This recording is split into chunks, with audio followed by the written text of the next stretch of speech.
মারামারি, কোপাকুপি, যুদ্ধ আছে না নাই? আমরা কি যুদ্ধ চাই?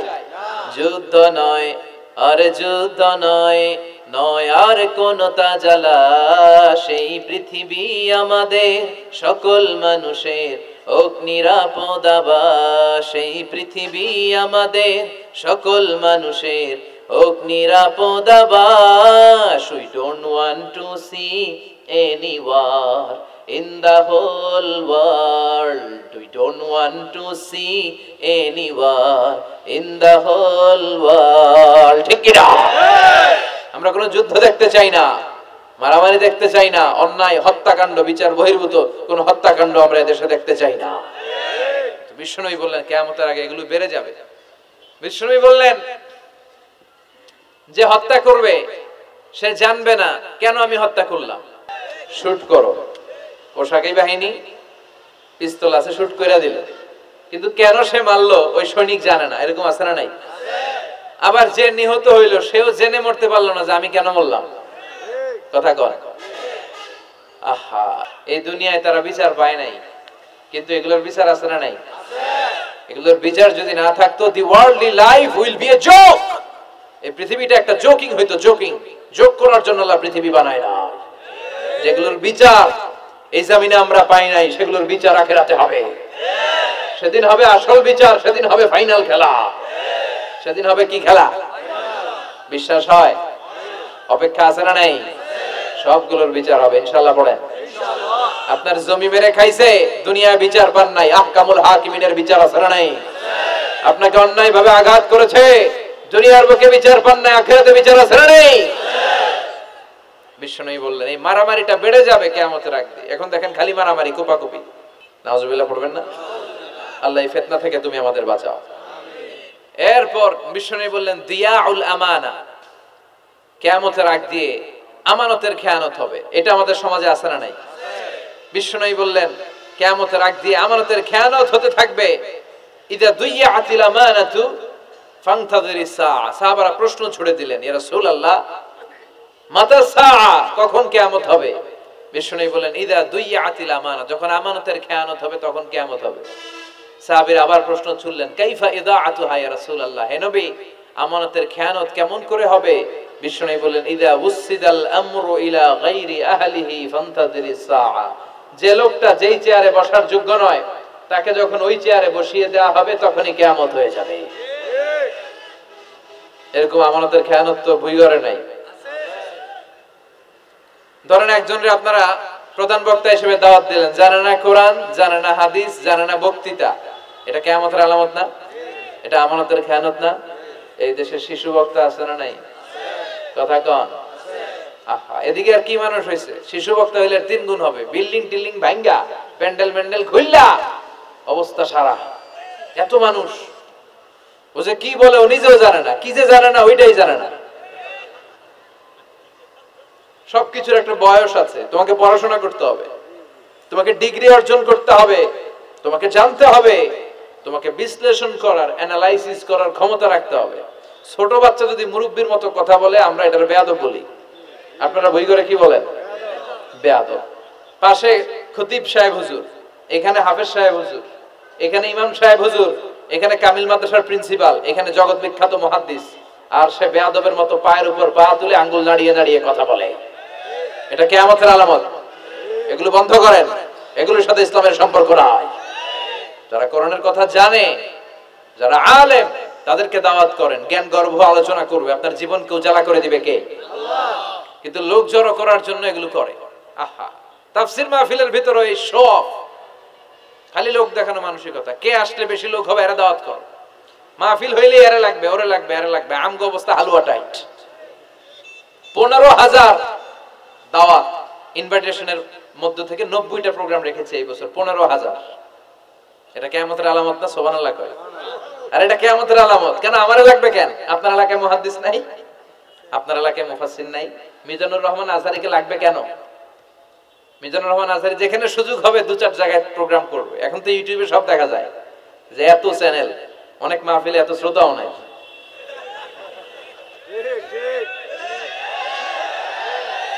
কথা কন।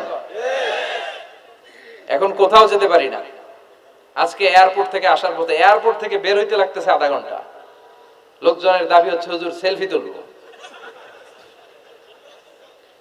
সেলফি তুলবো, তাও বিভিন্ন অঙ্গভঙ্গি করে, এরকম মুখ বাঁকা করে, এরকম হাত বাঁকা করে। আমি বললাম কি স্টাইল? এটা গ্যাংনম স্টাইল। আছে না নাই? তো এগুলো লৌকিকতা যেন না হয়। এটা তো দিনের দাওয়াতের একটা সেক্টর, একটা প্ল্যাটফর্ম। এখানে ভুইগড়ের যিনি সবচেয়ে বড় খতিব সাহেব হুজুর, উনি আসলেই চলবে, বড় আলেম উনি আসলেই চলবে, পাবনা জেলার বড় আলেম পাবনায় কথা বলবে, আর অন্যান্য জেলার যদি সুযোগ হয়। কিন্তু এমন ভাবে এটারে আমরা একটা আক্রমণ কিন্তু ধরে রাখতে হবে, মানে আমনা করে সবাইরে ধরে রাখতে হবে, পাও ধরে থাকেন। এগুলোর সাথে হেদায়েতের কোনো সম্পর্ক নাই। এজন্যই তো সমাজে হেদায়েত নাই। মাহফিলের পরে মাহফিল হয়, ফজরের নামাজটা ঠিকমতো হয় না। হেদায়েত শূন্য, হেদায়েত নাই, ইখলাস নাই। কি উদ্দেশ্যে শুনতেছি এটা যেন খেয়াল করে আমল করতে পারে, এই টেন্ডেন্সিটা নাই। আসুন আমরা একটু থামি, স্টপ, থামেন, অনেক হয়েছে। আন্না ইসলাম কি বলে, কি শিখাতে চায়, কি বুঝাতে চায়, ওইটা বোঝার চেষ্টা করেন, ওইভাবে মানার চেষ্টা করেন। কে কি বললো দেখার দরকার না, এত লোক জড়ো হওয়ার দরকার নেই। আজকে যদি চ্যানেল একটাও না থাকতো, 10 জন বসে যদি আমার কথা শুনতো, কোনো সমস্যা আছে? কথা বলেন। এজন্য হেদায়েতটা সবচেয়ে বেশি জরুরি, ইখলাসটা জরুরি, আল্লাহর প্রতি ভয়, আস্থা, ভালোবাসা, এটা বেশি জরুরি। আল্লাহ তুমি ইখলাস দিয়ে আমাদের হৃদয়টাকে পূর্ণ করো। তাহলে এই যে লোক যে চেয়ারে বসার যোগ্য না, ওই লোক যদি ওই চেয়ারে বসে, কিয়ামতের আলামত আছে না নাই? চেয়ারম্যান হওয়ার যোগ্যতা যদি না থাকে, যদি চেয়ারম্যান হয়ে যায়, হ্যাঁ, সাইয়্যিদুল কওমি খাদিমুহুম, নেতা হবে তারা যারা মানুষকে খেদমত করবেন। খেদমত করার জন্য 1.5 কোটি টাকা খরচ করে চেয়ারম্যান ইলেকশন করে, 5 কোটি টাকা। এগুলো কেন? এই ট্রেডিশন দেশে আসলো কেন? উনি টাকা খরচ করবে কেন? ওনার চা খাওয়ানো আর সিগারেট খাওয়ানো লাগবে কেন? উনি তো আমাদের খাদেম হওয়ার জন্য আসছে। উনি জনপ্রতিনিধি হয়ে দাঁড়াবে, যাকে আপনারা পছন্দ করবেন ভোট দিবেন না। হাজার হাজার কোটি টাকা, শোডাউন, শো অফ, আছে না নাই? কিয়ামতের আলামত। মসজিদের সভাপতির সাথে মসজিদের কোনো সম্পর্ক নাই, আছে না নাই? সব সভাপতিকে আমি এক পাল্লায় মেপে দিচ্ছি না, বেশিরভাগের এই অবস্থা। ভালো 2-1 জন আছে, আমি জেনারেলাইজ করছি না। সভাপতি তো হবেন তিনি যার সাথে মসজিদের দরদ বেশি, মায়া বেশি, মসজিদে যায় বেশি, ঠিক কি না? এখন বছরে ওনারে একবারে খুঁজে পাওয়া যায় না, উনি সভাপতি, উনি সেক্রেটারি, উনি ক্যাশিয়ার, আছে না নাই? তার মানে উনি এখানে বসার যোগ্য ছিল না, ওনারে বসানো হয়েছে। যেই লোক যেই চেয়ারে বসার যোগ্য না, তারা যখন ওই চেয়ারে বসিয়ে দেওয়া হবে, বিষ্ণু বললেন তখনই কিয়ামত হয়ে যাবে। কিয়ামতের আলামত আমানতের খেয়ানত, এটা অনেক বড় বিষয়। আমার সম্পদ আছে, এই সম্পদটা আল্লাহর দেয়া, আমার কাছে আমানত। আমার শক্তি আছে, এই শক্তি আমানত। যুবক যারা আছো, তোমাদের যৌবনটা আল্লাহর দেয়া, তোমাদের কাছে সবচেয়ে বড় নেয়ামত এবং আমানত। তোমরা এখন চাইলে অনেক কিছু করতে পারো। তোমাদের একটা সদিচ্ছা তোমাদের এলাকাটারে জান্নাতি বানিয়ে দিতে পারে। তোমরা চাইলে সাগরের স্রোতকে পাল্টে দিতে পারো, বাতাসের গতিকে উল্টে দিতে পারো, তোমরা ইতিহাস রচনা করতে পারো। বিশ্বনবী যখন তোমাদের মতো যুবক ছিল, তিনি হালাফুল ফুদুল যুব সংঘ করেছেন। গানের কনসার্ট করে নাই, যাত্রাপালা করে নাই, নাচানাচি করে নাই। উনি হাতে হাত রেখে বলছেন, মক্কার বুকে কোনো টেন্ডারবাজি থাকবে না, মক্কার জমিনে কোনো চাঁদাবাজি থাকবে না, ধর্ষণ থাকবে না, মক্কার জমিনে কোনো দুর্নীতি চলবে না। যুবকদেরকে নিয়ে উনি এই কাজগুলো করেছেন। এখন একটার পর একটা আমানত আমরা খেয়ানত করে চলি। আমার সম্পদ আমার আমানত, আমার ছেলে মেয়ে আমার আমানত। আমার ছেলে কার সাথে মিশে, ও ডিশের কোন চ্যানেল দেখে, ও ইউটিউবে কোন সাইট ব্রাউজ করে, এটার ব্যাপারে কিয়ামতের দিন আমরা জিজ্ঞেস করবে কে? আল্লাহ। কারণ এটা আমানত। যিনি চেয়ারম্যান, পুরো ইউনিয়ন পরিষদ তার কাঁধে আমানত। যিনি এমপি, ওনার এলাকায় কি ঘটে না ঘটে এটা খোঁজ খবর নেওয়া তার আমানত। মেম্বার অফ দ্য পার্লামেন্ট যিনি আছেন এই এলাকার, তার এলাকায় যদি ইয়াবার আড্ডা বসে, গাঞ্জার আসর বসে, এটার দায়ভার তিনি এড়াতে পারেন না। তার এলাকায় ধর্ষণ হলে এটার দায়ভার তিনি এড়াতে পারেন না। এটা তো আমানত। যিনি মন্ত্রী, পুরো মন্ত্রণালয় এটা তার কাঁধে আমানত। যিনি মাননীয় প্রধানমন্ত্রী, আমার 56,000 বর্গ মাইলের প্রতিটা ইঞ্চি মাটি তার হাতে আমানত। এটা অনেক বড় বিষয়। আর মুমিনের বৈশিষ্ট্য হচ্ছে ওয়াল্লাযীনা হুম লিআমানাতিহিম ওয়া আহদিহিম রাউন।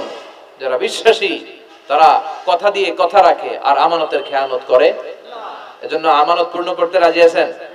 যেখানেই আমানত নষ্ট হবে সেখানে কিয়ামতের ভয় আছে না নাই? দেখেন বিশ্বনবী কত চমৎকার করে দার্শনিকের মতো বলে গেলেন, যাই বলে গেলেন তার পুরোটাই সমাজের সাথে মিলে যায়। আমরা যেন আমানতের খেয়ানতকারী না হই, আমরা যেন আমানতকে সংরক্ষণ করতে পারি, আল্লাহ তুমি তৌফিক দাও। এরপর বিশ্বনবী বললেন আত-তাতাউল ফিল বুনিয়ান, কিয়ামতের আগে বড় বড় টাওয়ার বানানোর প্রতিযোগিতা শুরু হয়ে যাবে। আছে না নাই? আজকে নারায়ণগঞ্জে ঢুকে, এটা যে নারায়ণগঞ্জ এটা আমি চিনতেই পারতেছি না, এত সুন্দর হাইওয়ে, এত বিল্ডিং, বিশাল বিশাল টাওয়ার, আগে ছিল এগুলো? কথা বলেন।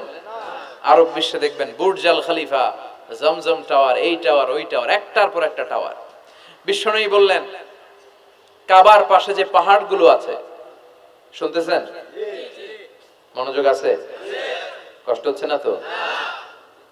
কাবার পাশে যে পাহাড়গুলো আছে, কাবার পাশের টাওয়ারের উচ্চতা যদি পাহাড়ের চেয়ে উঁচু হয়ে যায়, ফাআলাম ফাইন্নাল আমরা ক্বাদ আযাল্লাক, জেনে রাখো কিয়ামত বেশি দূরে নাই, কিয়ামতের ছায়া তোমার উপরে ছায়া দিচ্ছে। এখন মক্কা শহরের পাহাড়ের চেয়ে হাইট বেশি এরকম বিল্ডিং আছে না নাই? কাবা ঘরের পাশেই তো একটা আছে, জমজম টাওয়ার, 120 তলা উঁচু। দিমাকরাল ক্লক টাওয়ার 120 তলা, বিশাল বড় ঘড়ি লাগানো, এগুলো সব কিয়ামতের আলামত। ওর 5 তলা, আমার লাগবে 10 তলা। ওর 2টা গাড়ি আছে, আমার লাগবে 4টা গাড়ি। ও তাহাজ্জুদ পরে আমারও যে পড়তে হবে, ওই টেনশন নাই। ওর মেয়ে হেজাব পরে, আমার মেয়েটারও হেজাব পড়াবো, ওই চিন্তা নাই। ওর ছেলে নামাজে যায়, আমার গাঞ্জা খট্টারও নামাজে বানাবো, এই টেনশন করে না। গোলাম আহমদ কাদিয়ানী এই বেয়াদবটাও নবুয়ত দাবি করেছে, নাউজুবিল্লাহ পড়তে পারলেন না? সে প্রথমে দাবি করছে আমি শেষ নবী, এরপরে সে দাবি করছে আমি ইমাম মাহাদি, এরপর সে দাবি করছে আমি ঈসা আল মাসীহ। এই ভণ্ডটার অনুসারী বাংলার জমিনে আছে না নাই? এদেরকে রাষ্ট্রীয়ভাবে কাফের হিসেবে আখ্যা দেওয়ার দরকার আছে না নাই? এত আন্দোলন হয়, এত কথা হয়, কিন্তু সরকারের টনক নড়ে না। এদেরকে রাষ্ট্রীয়ভাবে কাফের হিসেবে ঘোষণা দিতে হবে, সার্কুলার জারি করে, চিল্লায় বলেন ঠিক কিনা? এরা মুসলমান নয়। কারণ আপনি শুধু লা ইলাহা মানলেই মুসলমান হতে পারবেন না, মুমিন হতে পারবেন না। বিশ্বনবীর উপর সাক্ষী দেওয়ার দরকার আছে না নাই? বিশ্বনবী শেষ নবী, ওনার পরে কোনো নবীও আসবে না, কোনো রাসূলও আসবে না, চিল্লায় বলেন ঠিক কিনা? এই বেয়াদবটা পায়খানা করতে যায় টাঙ্কি ভাঙ্গা গুয়ের টাঙ্কিতে পড়ে মরছে। শত শত বছরের ময়লা পায়খানাটার মধ্যে জমা, গু খাইতে খাইতে পেটটা হইছে এত বড়, আর পারে না। আল্লাহকে খা, জনমের খাওয়া। নবীরা যেখানে মারা যায়, নবীরা নিজে পবিত্র, যেখানে মরে ওই জায়গাটাও পবিত্র। কিন্তু বেয়াদবটা কই মরছে? হ্যাঁ, বাথরুমের টাঙ্কির ভিতরে। তো মেথর নিয়ে আসা হয়েছে, মেথর ভাইরা এসে রশি দিয়ে ওটার উঠায়। কিছু দূর ওঠার পরে এত ওজন, রশি টশি ভাঙ্গে আবার দবাস করে পড়ে, আবার উঠায়, আবার পরে আল্লাহকে জনমের মতো ঘু খাইয়া নেয়। বিষ্ণুর সাথে বেয়াদবি করেছিস, তোর ইজ্জতের 12টা আমি বাজায় দিলাম, চিল্লায় এখন ঠিক কিনা? যারাই বিষ্ণুবীর সম্মান নিয়ে ঝিনিমিনি খেলেছে, তাদের রেহাই দুনিয়াতেও নাই, আখেরাতেও নাই। এই মুসাইলামা দুনিয়াতেই অপমানিত হয়েছিল। সে বিশ্বনবীকে নকল করত, কপি করত, বেয়াদবি করত, স্পর্ধা দেখাতো। বিশ্বনবী কোন গাছের মধ্যে হাত লাগালে ওই গাছের ফলন বেড়ে যেত। সে বলতো আমি নবী, তার এলাকার লোকেরা বলে তাহলে বিশ্বনবী মুহাম্মদের মতো তুমি আমাদের এলাকার গাছে হাত লাগাও। সে কোন গাছে হাত লাগাইলে ওই গাছের সব ফল মরে যেত। বিশ্বনবী কোন লোনা পানির কুয়ার ভেতরে অজু করে কুলির পানি ফেললে ওই লোনা পানির কুয়া মিঠা পানির কুয়াতে পরিণত হতো। আর এই বদমাশটা যদি মিঠা পানির কোন কুয়ার মধ্যে কুলি ফেলাইতো, ওইটা লোনা পানির কুয়া হয়ে যেত। বিশ্বনবী মদিনাতে আসার পরে মদিনার নিউ বর্ন বেবিদেরকে বিশ্বনবীর কাছে নিয়ে আসা হতো। বিশ্বনবী তাদেরকে তাহনিক করাতেন। তাহনিক মানে খেজুর হালকা একটু খেয়ে বিশ্বনবী লালা লাগিয়ে, বিশ্বনবী লালা মোবারকটাই বাচ্চার ঠোঁটের মধ্যে বিশ্বনবী লাগিয়ে দিতেন। এখন বিশ্বনবী নাই, আলেমদের কাছে যাবেন, খতিব এলাকার বড় খতিব হুজুরের কাছে যাবেন, হাফেজ সাহেব হুজুরের কাছে যাবেন, হুজুর মধু খেয়ে বাচ্চার মুখে লাগাই দিবে। উনি যে সবসময় কোরআন পড়েন, ওনার সিনাতে যে কোরআন, ওইটার বরকত আছে না নাই? বিশ্বনবী তাহনিক করতেন, খেজুর খেয়ে ওই লালা মিশ্রিত খেজুর বাচ্চার মুখে লাগিয়ে দিতেন, আর বাচ্চার মাথায় হাত বুলিয়ে দিতেন। বিশ্বনবীর হাত মদিনার যে সমস্ত নবজাতক বাচ্চাদের মাথায় লেগেছে, বাচ্চাদের মাথার চুল বড় করে দিয়েছে কে? সেও বিশ্বনবীর মতো অ্যাক্টিং করত। তার কাছে নবজাতক বাচ্চা নিলে সেও তাহনিক করত। তাহনিক করার সাথে সাথে বাচ্চা বমি শুরু করে দিত। আর মাথায় হাত লাগায় দিলে মাথার চুল বাড়াতো, বড় কথা, আজীবনে বাচ্চাগুলো টাক মাথা থাকতো। কি করতো? টাক মাথা। তার মানে বেয়াদবির পরিণাম, অপমান দুনিয়া থেকেই শুরু হয়ে যায়। তো বিশ্বনবী বললেন এই ভণ্ডদের আবির্ভাব শুরু হবে। আমাদের এই সমাজে ভণ্ড আছে না নাই? দোদেল বান্দা কালমা চোর, না পায় শ্মশান না পায় ঘোর, দিন থাকিতে আয়রে পথে ছাইড়া দে ভণ্ডামি, ভণ্ডামি ভণ্ডামি ভণ্ডামি, ছাইড়া দে ভণ্ডামি। নামাজ কালাম পড়ে না, ইবলিস শয়তানের নানা। আছে না এরকম? ইসলামের লেবাস লাগায়, দাড়ি রাখে, চুল বড় রাখে, জট পাকায় রাখে, রোজা নাই, নামাজ নাই, পরিচ্ছন্নতা নাই, আতর নাই, গোসল নাই। আছে না নাই? এরকম ভণ্ড পীর আছে না নাই? হক্কানি পীর যারা, তাদের বিরুদ্ধে আমার কোনো কথা নাই, কারণ এদেশে অনেক লক্ষ লক্ষ হিন্দুরা এই হক্কানি পীরদের হাতে হাত রেখে কালিমা পড়ে মুসলমান হয়েছে। তাদেরকে আমরা সাপোর্ট করি। আমাদের বিরুদ্ধাচারণ আর হুঙ্কার হচ্ছে ভণ্ডদের বিরুদ্ধে। এই দেশে এত ভণ্ড পীর, এই দেশে যত ভণ্ড পীর আছে অনেক দেশের জনসংখ্যাও এত নাই। কথা বলেন? অনেক ভণ্ড পীর আছে সারা বছর নাকি গোসল করে না, বছরে করে একবার, ওই গোসলের পানি মুরিদরা খায় সব সাবার। আছে না নাই? এগুলোর সাথে আমাদের কোনো সম্পর্ক। বিশ্বনবী বললেন এরকম ভণ্ডদের আবির্ভাব সমাজে হবে কিয়ামতের আগে। এই আলামতটা সমাজে আছে না নাই? দেখেন বিশ্বনবী যাই বললেন অক্ষরে অক্ষরে মিলে যায়। এরপরে বিশ্বনবী ফরমান কাসরাতুল হারাজ, কিয়ামতের আগে হারাজ বেড়ে যাবে। সাহাবারা বললেন ওমাল হারাজ ইয়া রাসূলুল্লাহ, হে নবী হারাজ কি? বিশ্বনবী বললেন হাযা হুয়াল হারাজ, হাযা হুয়াল হারাজ। কি বুঝলেন?